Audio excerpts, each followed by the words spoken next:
How's it going, everyone? Welcome back to the homestead.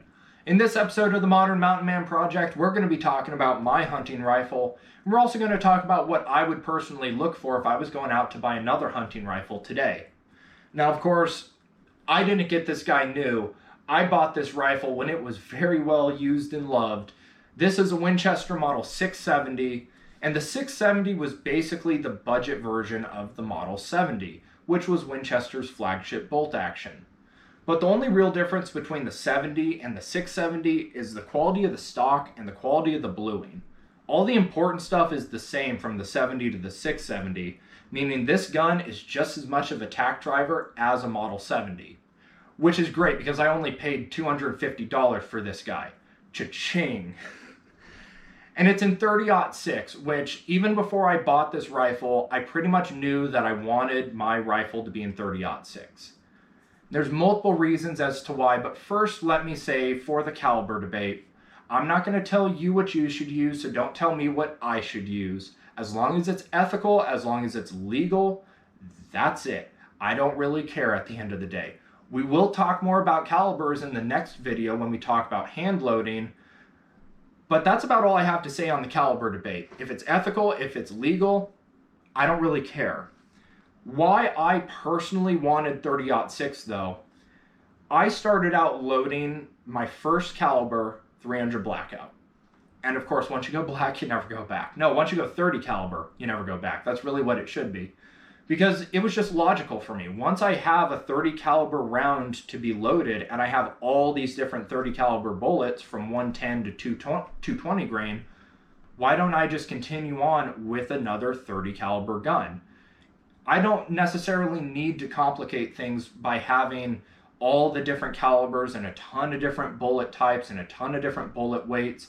I already have a bunch of different bullet weights just in 30 caliber. I don't need all the different ones for, say, 6.5 Creedmoor.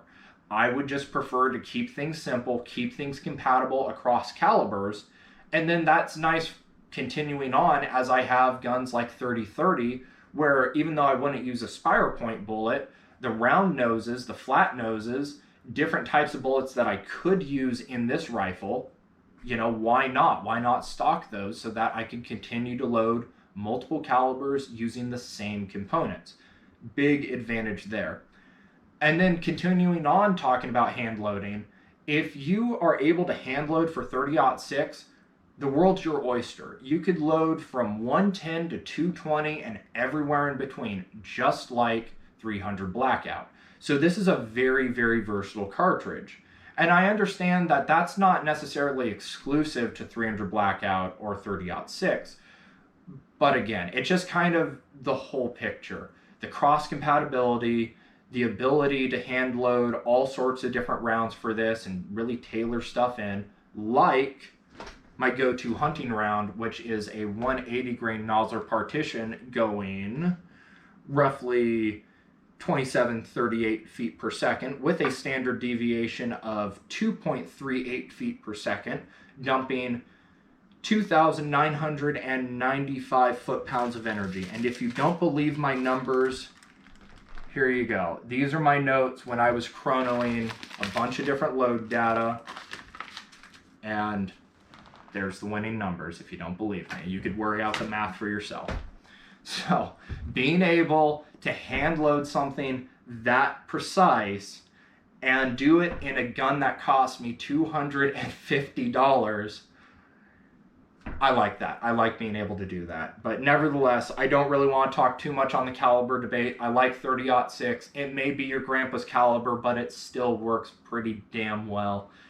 And a 180 grain nozzler partition generating nearly 3,000 foot-pounds of energy. I don't care if it's deer, elk, moose, or grizzly bear. That's going to put a wall up on it. So, of course, I have modified this rifle since I've gotten it, and we'll just go through the modifications in order. Number one, I cut the stock back, and then I added a limb saver. I'm sure some of you think that I'm crazy for adding a limb saver as well as cutting my stock back on a hunting rifle, but for me personally, I like a little shorter length of pull on my long guns. It's just personal preference. And when I knew that I had to cut this stock back, I said, why not cut it back a little bit further and add a limb saver? But even if I didn't have the personal preference of wanting a shorter length of pull, I had to cut the stock back on this guy because it's a Monte Carlo stock. Meaning, when I was shooting this gun originally with the original length, my cheek would rest right about here. So every time the gun fired, boom, my jaw's getting hit by the rifle. Not very comfortable, not fun, had to cut the stock back regardless if I had the personal preference or not. So in doing so, put on the limb saver. Why not? The second thing I did, I free floated the handguard. Just sanded back the channel, and now I can fit, well, let's see. I got this paper here.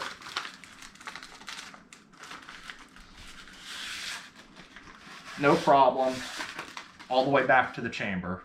It's free floated all the way back, which, I mean, does that matter too much on a hunting rifle and not a bench rest gun? No, it doesn't really matter. I don't think it's going to make that big of a difference.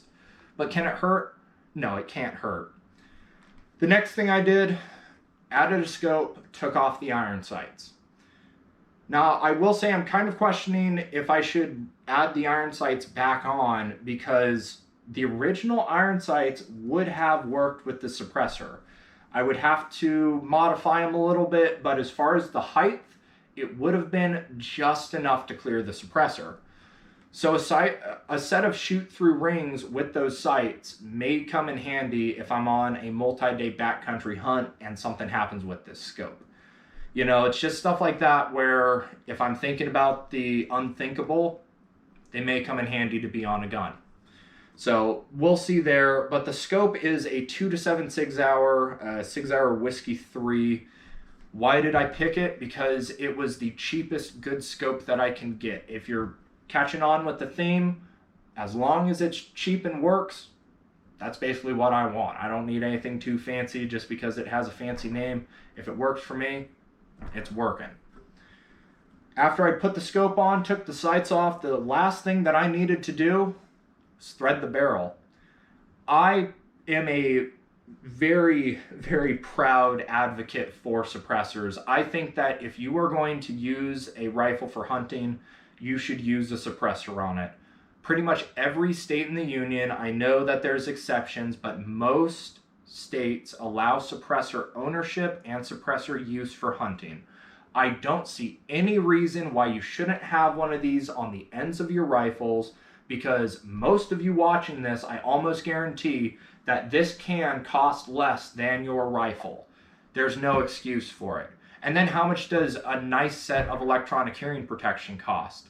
$7, $8, $9 plus $100? And how much do hearing aids cost? Quite a bit, I've heard. No pun intended. And I don't want hearing aids. I would prefer to have this guy on the end of my gun and just be able to walk around the woods with open ears. Personal preference, once again, you do what you want to do, but I highly, highly recommend that you look into a suppressor, as at least for your hunting rifle. There's no reason, in my opinion, not to have one on the end of your gun. Now that we've talked about my rifle, let's talk about what I would personally look for if I had to go out and buy a new rifle today. Unfortunately, I don't even know if I'd be able to find one because, number one, I want a wood stock. I want a wood stock, that way I can modify or repair whatever I may need to. I can't do that with a synthetic stock. I understand that they work for pretty much everyone out there, but for myself, I would just prefer a wood stock. And unfortunately, I'm pretty sure that only the higher end guns nowadays come with wood stocks, and that's a shame because this was a budget gun back in the day. Number two, iron sights.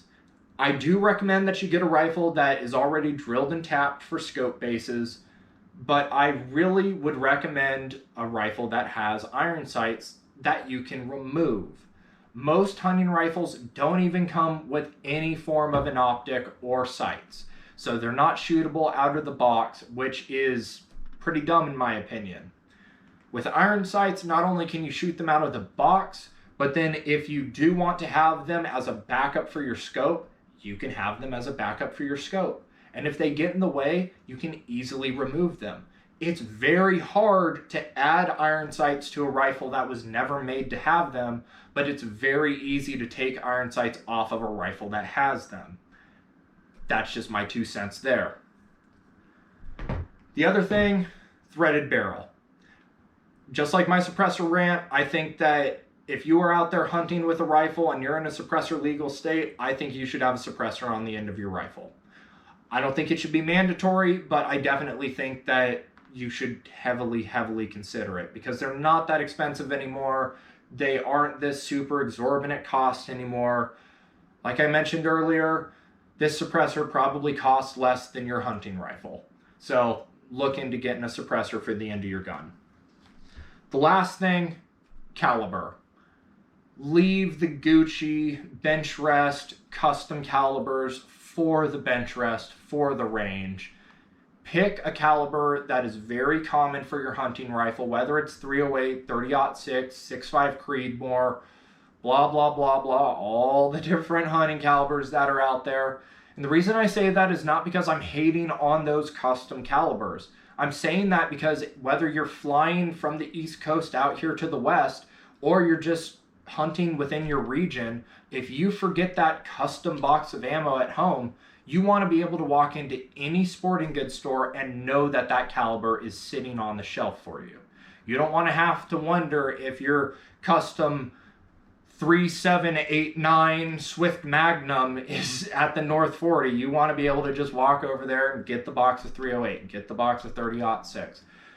Again, this is all my opinion at the end of the day. If you want to walk into the backwoods with a synthetic stock, no muzzle device, just a scope on the top, and in some oddball caliber that no one's heard of to go hunting, hey, you know what? If it works for you and you get that animal, congratulations, I'm going to pat you on the back for it.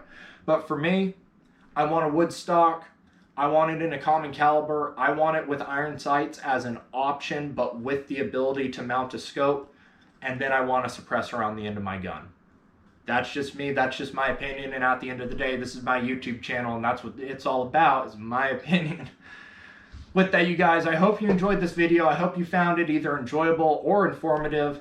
If you did, please leave it a like. Subscribe if you haven't done so already. And thank you to everyone that's been subscribing recently. Thank you for pushing me over 1,000 subscribers. I really do appreciate it. That was a milestone that I honestly never thought that I was going to reach. So I'm really excited for that. I'm excited to see how much further we could push this channel. So keep subscribing. Please share this video or any of my other videos with someone that you think also might enjoy them. And with that, thank you for watching. Think for yourself, shoot straight, and I'll see you next time.